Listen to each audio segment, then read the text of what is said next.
ഇനി നമ്മളൊന്ന് മധ്യ കേരളത്തിലേക്ക് പോവുകയാണ്. മധ്യ കേരളത്തിൽ ഏതൊക്കെ മണ്ഡലങ്ങൾ പിടിക്കാൻ കഴിയും, ഏതൊക്കെ മണ്ഡലങ്ങൾ കൈവിട്ടു പോകും എന്ന കണക്കുകൂട്ടലിലാണ് മുന്നണികളുള്ളത് എന്ന് നോക്കാം. എം കെ ഷുക്കൂർ വിവരങ്ങൾ നൽകാനായി കൊച്ചിയിൽ നിന്ന് ചേരുകയാണ്. ഷുക്കൂർ, ഇത്തവണ മധ്യ കേരളത്തിൽ ഒരു ക്ലീൻ സ്വീപ്പ് ഉണ്ടാകുമെന്നാണ് പ്രതിപക്ഷ നേതാവ് വി ഡി സതീശൻ പറഞ്ഞത്. അതേ വിശ്വാസത്തിൽ പ്രതീക്ഷയോടുകൂടി ഉറച്ചു നിൽക്കുകയാണോ? ഏതൊക്കെ മണ്ഡലങ്ങൾ കൈവിട്ടേക്കാം എന്നാണ് LDFന്റെ കണക്കുകൂട്ടൽ?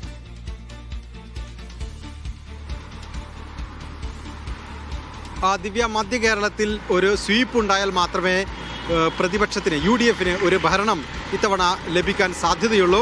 അവർ പ്രധാനമായും ഒരു തൂത്തുവാരൽ പ്രതീക്ഷിക്കുന്നത് ഇടുക്കി, എറണാകുളം, കോട്ടയം ജില്ലകളിലാണ്. ഈ ജില്ലകളെല്ലാം തന്നെ സാധാരണ UDFന്റെ ശക്തി കേന്ദ്രങ്ങളായി അറിയപ്പെടുന്ന ഒരു ജില്ലകളാണ്. കഴിഞ്ഞ നിയമസഭാ തെരഞ്ഞെടുപ്പിൽ പക്ഷേ ഈ ജില്ലകളിലെല്ലാം തന്നെ എറണാകുളം ഒഴിച്ചുള്ള 2 ജില്ലയിലും LDF തന്നെയാണ് മുന്നേറ്റം നടത്തിയത്. ഇടുക്കിയിലെ 5 സീറ്റിൽ 4 LDF നേടുന്ന സ്ഥിതിയുണ്ടായി. കോട്ടയത്തും ഭൂരിഭാഗം സീറ്റുകളും LDF തന്നെ നേടി. എന്നാൽ ഇത്തവണ ഈ 3 മണ്ഡലങ്ങളിൽ, അതായത് എറണാകുളം ജില്ലയിലെ 14ൽ 9 സീറ്റാണ് കഴിഞ്ഞ തവണ നേടിയത്. എന്നാൽ 14ൽ 14 സീറ്റും നേടുമെന്നുള്ളതാണ് UDFന്റെ ആത്മവിശ്വാസം. അതിനകത്തെ 2 സീറ്റിലെ കാര്യത്തിൽ മാത്രമാണ് നിലവിൽ ഒരു പ്രശ്നമുള്ളത്. അത് DCC പ്രസിഡന്റ് മുഹമ്മദ് ഷിയാസ് മത്സരിക്കുന്ന കൊച്ചിയും ഒപ്പം തന്നെ മന്ത്രി P രാജീവ് LDF സ്ഥാനാർത്ഥിയായി മത്സരിക്കുന്ന കളമശ്ശേരിയുമാണ്. ഈ 2 മണ്ഡലങ്ങളുടെ കാര്യത്തിലാണ് ഒരു ശക്തമായ മത്സരം എന്ന സ്ഥിതിവിശേഷം ഉണ്ടായിട്ടുള്ളത്. മറ്റൊന്ന് കോട്ടയത്താണ്. കോട്ടയത്ത് നിലവിലുള്ള 4 സീറ്റ് ഒരു 8 സീറ്റായെങ്കിലും വർദ്ധിപ്പിക്കാതെ UDFന് ഭരണമെന്ന് സ്വപ്നം കാണാൻ കഴിയില്ല. എന്നാൽ അവിടെ പാലാ അടക്കമുള്ള മണ്ഡലങ്ങളിൽ ശക്തമായ മത്സരം നടന്നിട്ടുണ്ട്. അത് UDFനെ സംബന്ധിച്ച് ചില ആശങ്ക പടർത്തുന്ന കാര്യങ്ങളാണ്. എന്നാൽ തൃശ്ശൂർ ജില്ലയിലേക്ക് വരുമ്പോൾ തൃശ്ശൂരിലാണ് UDF ഏറ്റവും നിരാശയോടുകൂടി നോക്കുന്ന ജില്ല.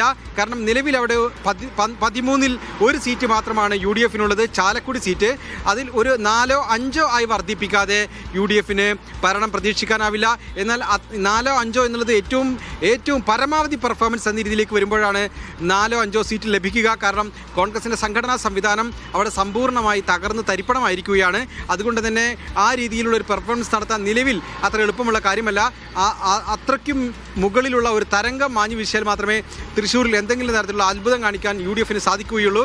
അതുകൊണ്ട് തന്നെ ഈ 3 ജില്ലകൾ, എറണാകുളം, ഇടുക്കി, കോട്ടയം, ഈ 3 ജില്ലകളിൽ പരമാവധി സീറ്റ് നേടി കഴിഞ്ഞ തവണ മധ്യ കേരളത്തിൽ വാങ്ങിയ 16 സീറ്റിൽ നിന്നും 30 സീറ്റാക്കി വർദ്ധിപ്പിക്കുക എന്ന വലിയ ഒരു ടാസ്ക്കാണ് UDFന് മുന്നിലുള്ളത്. അത് അത്ര എളുപ്പമുള്ള കാര്യമല്ല. എങ്കിൽ പോലും ഇത്തവണത്തെ തരംഗം സഹായിച്ചാൽ അത് എളുപ്പമാണ് താനും. ആ തരംഗത്തെക്കുറിച്ചാണ് പ്രതിപക്ഷ നേതാവ് ആത്മവിശ്വാസം കൊള്ളുന്നത്.